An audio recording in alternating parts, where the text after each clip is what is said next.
Em 1835, na região do Grão-Pará, a miséria trazia grandes impactos para a população local. Sem trabalho e sem condições adequadas de vida, os cabanos sofriam em suas pobres cabanas às margens dos rios. O pão acabou lá em casa hoje. Pois é, a nossa acabou ontem. E o governo não faz nada. Havia muita pobreza, violência e fome. Devido ao presidente da província, escolhido pelo governo regencial, a elite comerciante e ruralista encontrava-se descontente. Insatisfeitos com o contexto político e social da província, tanto a população mais pobre como a alta elite iniciaram conflitos em áreas rurais e urbanas. As autoridades nomeadas pelo governo geral, um dos principais motivos para o acontecimento da revolta, temiam a ação do povo. Em represália, foram adotadas algumas medidas para impedir a manifestação popular, como recrutar a força para servir nas tropas governamentais. A gente não pode mais aceitar essa miséria, essa pobreza, a gente tem que se dignar, a gente tem que fazer alguma coisa. Não pode ficar assim. No dia 6 de janeiro, a capital Belém foi tomada, e o presidente da província e outras autoridades foram executadas. E agora, quem deve assumir o governo da província? Félix Clemente Maucher, o qual jurou fidelidade ao imperador. Entretanto, devido a divergências de partidos e uma tentativa de golpe, Maucher foi executado, e em seu lugar assumiu Francisco Vinagre. O governo regencial organizou numerosa força militar para enfrentar a rebelião. Comandada por Manuel Jorge Rodrigues e com o apoio de Francisco Vinagre, atual presidente da província Grão-Pará, as tropas governamentais tomaram Belém, com o intuito de controlar a população.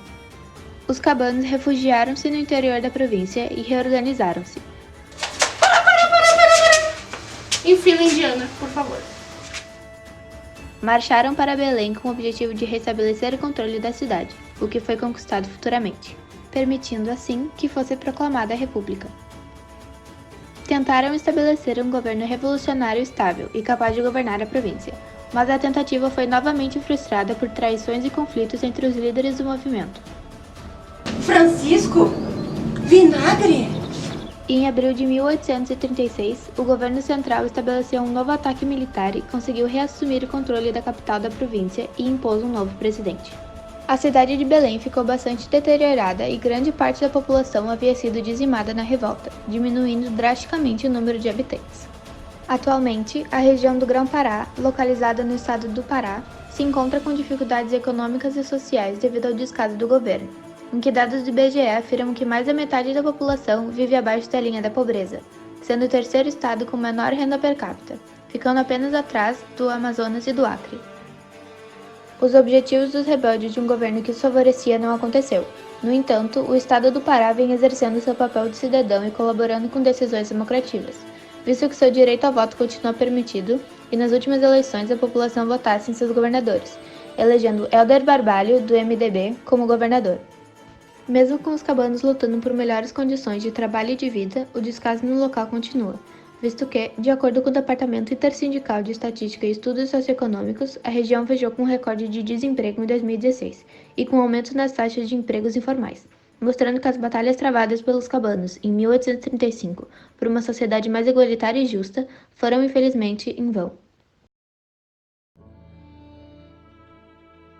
Em 1839, a situação social da região de Manga do Iguará era de pobreza, bem como sua insatisfação diante dos desmandos políticos dos grandes fazendeiros da região. Acabou o arroz lá em casa hoje. Ontem acabou o feijão na minha. E o governo também não fez nada. A situação política era dividida em dois partidos: bem-te-vis, liberais que apoiaram indiretamente os balaios no início da revolta, e os cabanos, conservadores que estavam contra os balaios. Enquanto ambos lutavam, a crise econômica se agravou ainda mais pela concorrência do algodão norte-americano. Isso provocou uma situação insustentável entre as elites e a população carente. O vaqueiro Raimundo Gomes teve seu irmão detido pela polícia. Portanto, ele decidiu juntar-se com um grupo de amigos para atacar a cadeia pública da vila, conseguindo liberar presos e adquirindo armas e munição.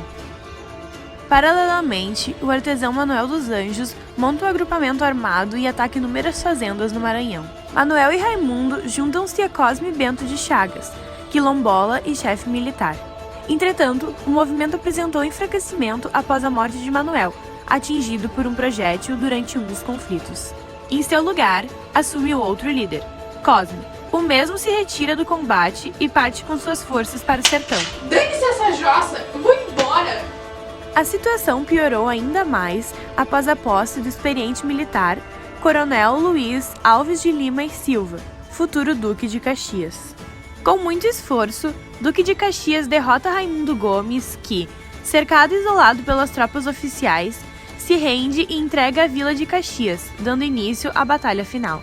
Recém-coroado, Dom Pedro II decide absolver todos os rebeldes que se entregarem e, instantaneamente, mais de 2.500 balaios se renderam. Diante disso, o coronel Luiz Alves acaba com os simpatizantes restantes no ano de 1841. No mesmo ano, Cosme Bento é capturado e enforcado. Já Raimundo Gomes é expulso da província e morre a caminho de São Paulo. Orgulhoso, o coronel Luiz Alves de Lima e Silva é recebido com glória e euforia, se tornando o Barão de Caxias por ter controlado a revolta de Maranhão. Após todos os conflitos causados pelos bem-te-vis e os cabanos na busca pela liderança popular local, os cidadãos conquistaram o direito ao voto, assim como o restante do país, mostrando que a revolta passada resultou na nascente soberania do poder democrático. Apesar da revolta ter como objetivo principal a luta pela diminuição da miséria local, o Maranhão continua sendo um dos estados com mais pessoas vivendo na linha da pobreza e com moradia irregular do Brasil, em que 81% dos maranhenses não possuem saneamento básico e 32,7% não usufruem do sistema de coleta seletiva. Na época, o fator que impulsionou a pobreza foi a monocultura. Contudo, anos após a revolta, o Maranhão apresenta uma economia diversificada e que não depende apenas da produção de algodão, participando da economia nacional com produtos como batata, arroz, cana-de-açúcar, feijão e entre outros.